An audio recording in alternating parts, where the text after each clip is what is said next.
Harassment की तिथि बढ़ाने की बात हो, सरकार के हालात, एक दो मुख्यमंत्री, प्रदेश अध्यक्ष, एक मंत्री और 40 विधायक लिख के दे रहे हैं, फिर भी भजनलाल जी तारीख नहीं बढ़ा रहे। फर्स्ट ग्रेड में सुप्रीम कोर्ट से इनको डांट खानी पड़ी, हाई कोर्ट में एक तारीख को सुनवाई है।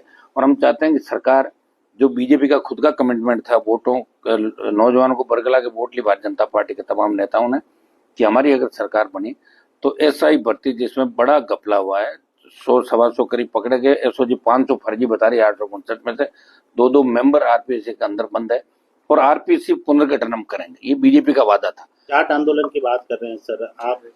देखिए, जाट आरक्षण आंदोलन जब हुआ था 1998-99 के दौर में, उस समय हमने राजस्थान में आंदोलन किया, मैं यूनिवर्सिटी का अध्यक्ष था उस समय। धौलपुर भरतपुर के जाटों को उस आरक्षण से वंचित रखा, फिर बड़े आंदोलन चले और धौलपुर भरतपुर के जाटों को स्टेट में आरक्षण मिल गया, दिल्ली में मिल गया, लेकिन सुप्रीम कोर्ट ने 9 स्टेट के जाटों के साथ धौलपुर भरतपुर, जो डीग जिला भी बन गया, भरतपुर के 2 जिले हो गए, उनको सुप्रीम कोर्ट ने ये कहते हुए आरक्षण को पुनर्विचार के लिए कहा, रद्द किया कि भाई आनंद फान में आरक्षण दिया गया पॉलिटिकल फायदे के लिए।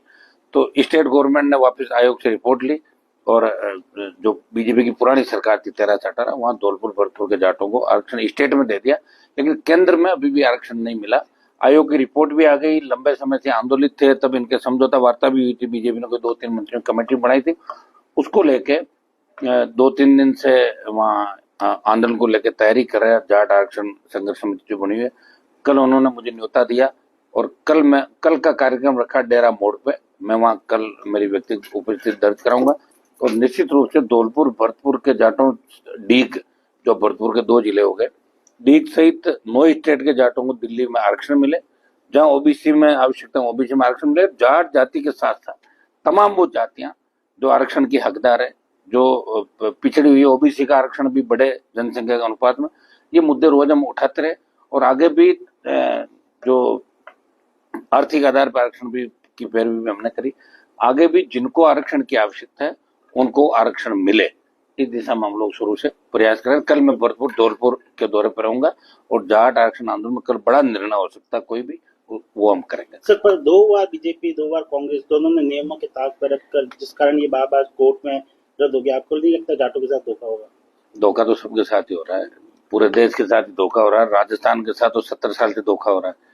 राजस्थान में तो 66 साल बाद पार्टी, राष्ट्रीय लोकतांत्रिक पार्टी बनी, उसके बाद एक नई पार्टी और बनी, बीएपी। और जिस तरह के हालात राजस्थान में बने, एसआई भर्ती और आरपीएससी के पुनर्गठन को लेकर आज 66 दिन से हमारा धरना चल रहा है वहाँ जयपुर शहीद स्मारक पे। 1 लाख से ज्यादा जवानों की आक्रोश रैली हमने निकाली, जेल भरो आंदोलन किया, बीच में डॉक्टर राकेश विष्णु आत्महत्या का मामला था, उसमें भी हमने आंदोलन किया। हरासमेंट की तिथि बढ़ाने की बात हो, सरकार के हालात, एक दो मुख्यमंत्री, प्रदेश अध्यक्ष, एक मंत्री और 40 विधायक लिख के दे रहे हैं, फिर भी भजनलाल जी तारीख नहीं बढ़ा रहे। फर्स्ट ग्रेड में सुप्रीम कोर्ट से इनको डांट खानी पड़ी, हाई कोर्ट में एक तारीख को सुनवाई है।